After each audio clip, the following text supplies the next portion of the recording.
Hola, hola.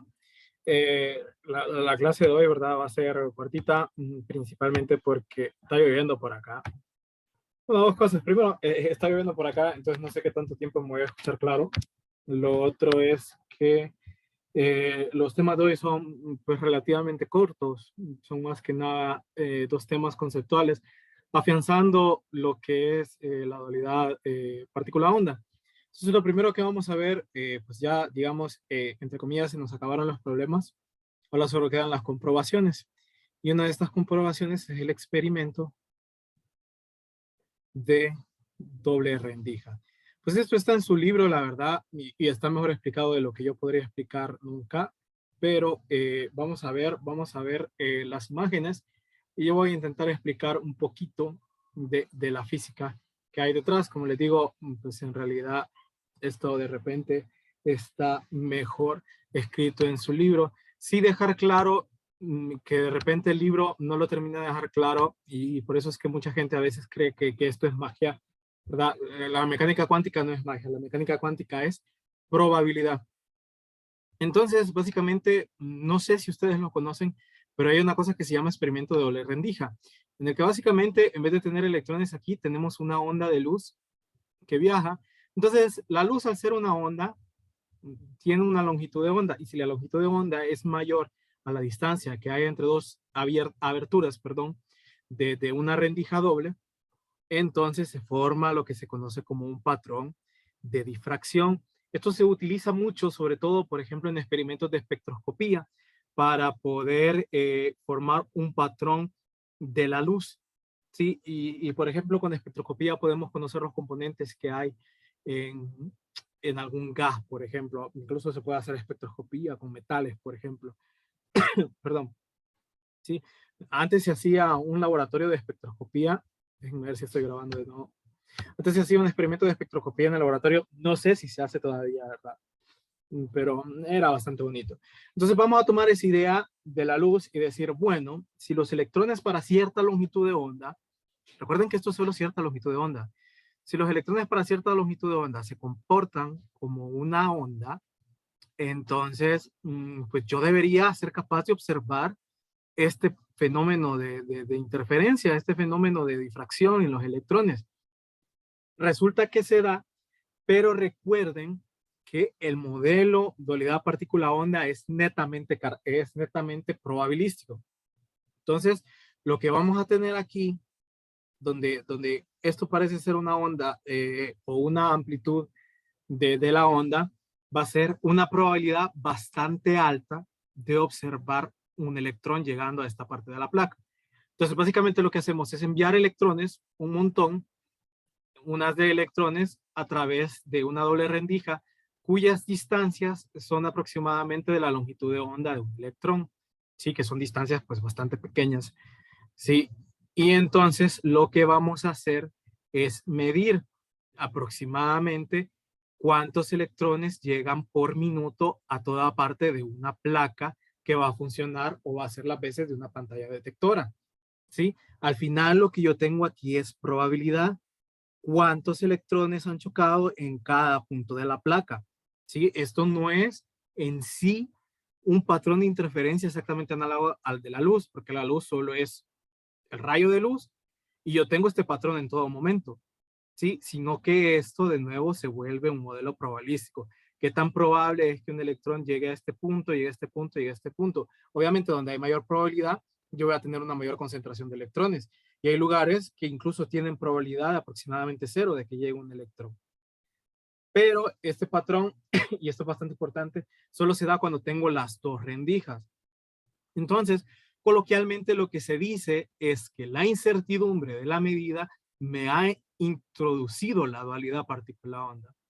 Sí, yo no sé si han escuchado, pero por ejemplo en películas de ciencia ficción es bastante común que digan que las mediciones eh, afectan el experimento. Y esto, por ejemplo, en mecánica cuántica es cierto en el sentido de que si yo cierro una rendija, adquiero completa certeza de por dónde pasó el electrón y este patrón ya no se forma. Increíblemente el patrón ya no se forma, sino que simplemente pasa, ¿sí? Lo que es más, en realidad, lo único que está pasando por aquí es un electrón a la vez. Aquí se muestran varios electrones, pero en realidad solo está pasando un electrón a la vez. Lo que pasa es que al estar cerrado pues el electrón con toda probabilidad, si es que pasa, va a pasar por aquí. Ya no se forma el patrón de interferencia. Pero no quiere decir en ningún momento literalmente que el electrón se partió en dos y pasó por ambas rendijas al mismo tiempo, como sí pasa con la luz, que la luz sí pasa por ambas rendijas al mismo tiempo. Entonces eso es algo que hay que tener claro, es bastante sutil, pero es una diferenciación importante que hay que hacer a la hora de estudiar mecánica cuántica, porque si no nos quedamos con un montón de ideas de esto de ciencia ficción y que están rezagadas, ¿verdad? O que son simplemente mala abstracción de los conceptos que estamos estudiando. Entonces sí quiero que se lleven eso, que se lleven la diferencia por sutil que sea. Entonces, por ejemplo, el libro muestra, porque esto se hizo, ¿verdad? Muestra cómo se hizo el experimento. Entonces, si ustedes se fijan, después de 28 electrones, pues no hay nada impresionante, ¿verdad? No parece formarse un patrón de interferencia. Se pone una placa metálica que pues se ilumina y queda iluminada permanentemente a medida pasan los electrones. Se hacen como unos agujeritos ahí. No literalmente, sino que simplemente se ilumina y queda iluminada por muchísimo tiempo. Después de 1000 electrones, noten que ya se va formando el patrón que uno esperaría en un experimento de luz con doble rendija. Y después de 10.000 electrones, miren cómo se ve. Y pues esto me imagino que es después de unos 20.000, 30.000 electrones. Esto es el experimento de la doble rendija, sin duda alguna. Sin embargo, son los electrones los que están pasando. Entonces, miren aquí en el libro, en letras negritas, por ejemplo, dice un electrón interactúa con ambas rendijas simultáneamente. Recuerden que no es esto, sino que no sabemos por cuál rendija pasó el electrón y eso es lo que forma el patrón de interferencia. La probabilidad de que pueda haber pasado por cualquiera de las rendijas. ¿Sí? De hecho, pues el acto de medir decimos que destruye el patrón de interferencia, ¿sí? O hace que decaiga en un estado que eso lo vamos a estudiar probablemente, espero que lleguemos hasta ahí cuando estudiemos mecánica cuántica a partir de la otra semana. ¿Qué se refiere esto de la destrucción de un patrón? ¿Sí?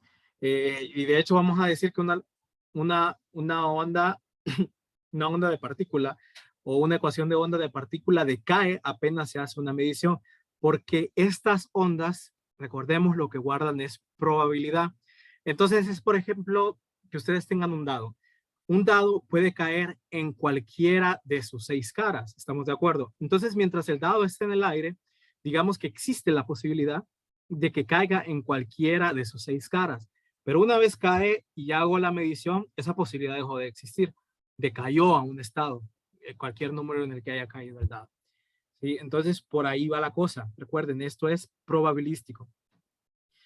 Solo se puede decir que el electrón pasa a través de ambas rendijas. Digamos que esto es una sobresimplificación y que no es real. Recuerden, es lo de la probabilidad. Lo probabilístico, los mismos argumentos aplican a los fotones, pues vimos que hay cierta similitud, pero hay una diferencia, aunque sea pues bastante sutil, en el que estamos diciendo que las ondas para partículas de materia son simplemente modelos probabilísticos. Ok, bueno, espero que eso haya quedado claro, porque sí no me gustaría que se lleven una mala impresión, sobre todo cuando estudiemos lo del gato de Schrödinger, por ejemplo, que la cultura pop, incluso hay muchos estudiantes de física, incluso hay profesores de física, que siguen creyendo que la paradoja existe y que el gato está vivo y muerto al mismo tiempo. No es cierto, eso sería tan cierto como decir que una moneda cuando se lanza al aire está en cara y cruz al mismo tiempo. Lo que pasa es que tenemos la probabilidad de que el gato esté vivo o que el gato esté muerto. ¿Sí? El conectivo lógico sería un O y es un O exclusivo, que en inglés es el mismo AND, el AND. ¿Sí? Entonces, por eso, por unos errores de traducción ahí, hay gente que dice que el gato está muerto y vivo al mismo tiempo. No es eso. El gato tiene probabilidad de estar muerto o vivo. ¿Sí? Y eso es todo. Y cuando yo haga la medición, pues voy a saber si el gato está vivo o muerto. Pero nunca digamos, está en un estado en el que está vivo y muerto al mismo tiempo, sino que tengo la probabilidad de que esté vivo o esté muerto, ¿sí? Y eso es una superposición cuántica, por supuesto, pero también es una superposición estadística, ¿sí? Y recuerden que vivo y muerto sí son dos estados excluyentes, igual que cara y cruz. No es como lo que estábamos diciendo de partícula y onda, que eso sí no son excluyentes, pueden ser las dos cosas al mismo tiempo, pero nada puede estar vivo y muerto al mismo tiempo. Ok, entonces, saliendo de eso, vamos a hablar un poquito del principio de incertidumbre y ya con eso termino. No quiero que se alargue mucho el video porque no sé cuándo va a volver a empezar a llover. Ok, espero que haya quedado claro eso. Si no, recuerden que siempre me pueden escribir. Es importante que se manejen estos conceptos, pues eh, porque por eso estamos estudiando, la verdad. No quiero decir que por el examen, porque no estamos estudiando por el examen, ¿verdad? Estamos estudiando para saber ciencia, para saber física. Ok. Y se ríen, le ponen pausa a la clase y se ríen cuando yo diga eso. Eh, bueno, el principio de incertidumbre, de nuevo, es un postulado, lo que quiere decir que no tiene una demostración tal cual. Una vez se establecen los primeros principios de la mecánica cuántica, sí tiene una demostración y sale naturalmente, ¿verdad? Pero así como lo estamos viendo nosotros desde el punto de vista de física moderna, cuando Heisenberg, porque fue Heisenberg que propuso esto, de hecho se llama el principio de incertidumbre de Heisenberg, tiene apellido, pero el libro no lo pone. Cuando propone su mecánica cuántica matricial, porque hay dos tipos de mecánica cuántica, está la mecánica cuántica matricial y la mecánica cuántica de ecuaciones diferenciales, que son completamente equivalentes. Vamos a ver cuando estudiemos teoría de operadores la otra semana. Son completamente equivalentes porque pues, todo operador se puede expresar ya sea como un diferencial o se puede expresar como una matriz. ¿Sí? Resulta que esos dos espacios vectoriales son completamente isomorfos.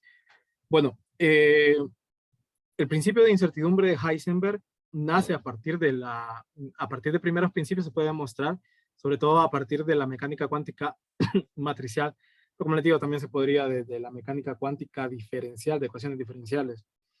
Pero desde el punto de vista de física moderna, nosotros simplemente lo vamos a ver como un postulado y decir que pues tiene sentido, porque las mediciones nos han dicho que tiene sentido, los experimentos nos han dicho que tiene sentido. Y esto viene y dice, es imposible conocer con exactitud. Y de hecho, lo que a él le da la idea de este principio de incertidumbre es el experimento de la doble rendija. El momento, eh, eh, la cantidad de momento lineal, ¿verdad? Con eso quiero decir cuando digo momento, y posición de una partícula a la vez. Con las ondas no hay problema, ¿verdad? No tiene sentido hablar de la posición de una onda, pero con las partículas esto es nuevo, porque recuerden que ahora que introducimos la dualidad partícula-onda, dijimos que la onda iba a representar la probabilidad de que una partícula se encuentre en un punto en el espacio, ¿sí? Ahora lo que yo tengo es una probabilidad de posición en vez de una posición, ¿sí? Y entonces lo que me dice Heisenberg es que es imposible conocer el momento y una posición de una partícula a la vez, al mismo tiempo, es imposible. ¿Sí? Y ustedes saben de los experimentos, ¿verdad? Que ninguna cantidad física en realidad es posible conocerla con precisión absoluta. Toda cantidad física la conocemos hasta donde el experimento nos deje. Pero esto va más allá del experimento y tiene que ver netamente con esta dualidad partícula-onda de que para mí es imposible conocer con completa certeza la posición de una partícula. Entonces decimos que la imprecisión de la posición o la exactitud con la que conozco la posición, con la precisión con la que conozco el momento de esa misma posición, ojo que van en el mismo sentido, ¿verdad? O sea, este es el momento en X, este es la posición en X, hay equivalentes para Y, para Z y por supuesto para los momentos angulares, ¿ok? Bueno, esto siempre va a ser mayor o igual a H barra medios. De nuevo, esto es una cantidad muy pequeña. H barra es una nueva eh, constante física que es el número de, o perdón, la constante de Planck sobre 2pi. Sí, y esto, como les digo, viene originado de que ahora, en vez de tener, antes nuestro modelo era este, ¿verdad? Aquí estaba X y aquí estaba la partícula con completa certeza. Es más, la partícula era análoga a un punto, sin ninguna clase de dimensión. Ahora sabemos que esto en realidad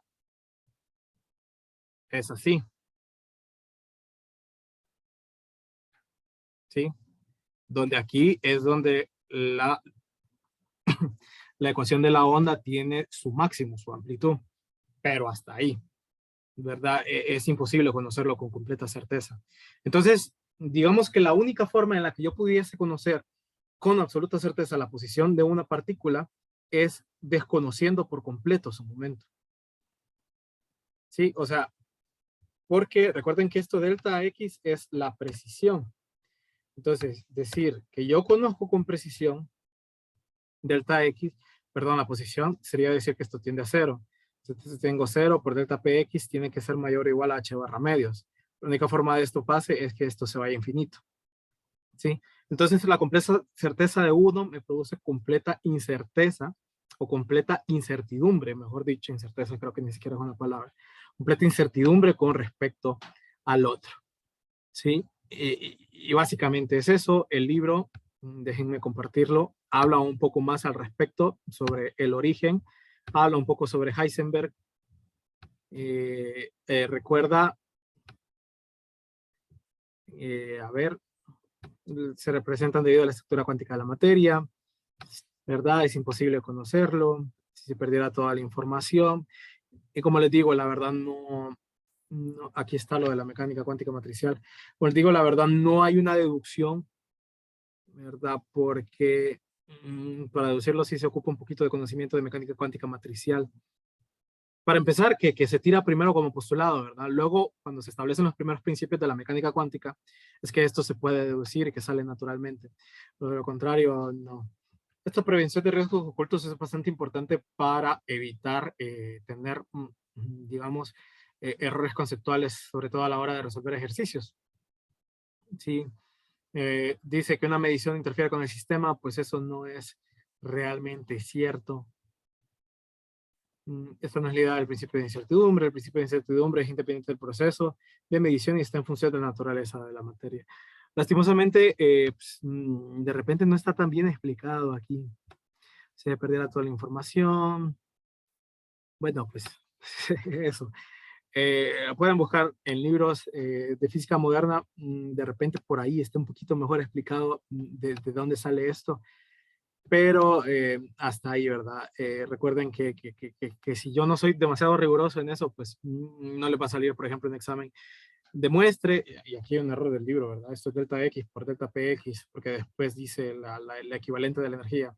No le voy a decir, demuestra a partir de primeros principios el principio de incertidumbre. Si no vimos con esa rigurosidad el principio de incertidumbre en clase, ¿verdad? Eso no va a salir en el examen, pero el estudiante que quiera adentrarse más a esto, pues puede leer sin problema algún libro de física moderna, me puede pedir alguna sugerencia a mí o me puede preguntar directamente. Bueno, pues eso sería todo por esta semana. Siguiente semana empezamos con mecánica cuántica, así que pues, espero que nos vaya bien. ¿Qué más? Oye, creo que sería todo. Pues nada, que estén bien y por ahí por Telegram vamos a discutir cuándo es el siguiente examen. Que estén bien.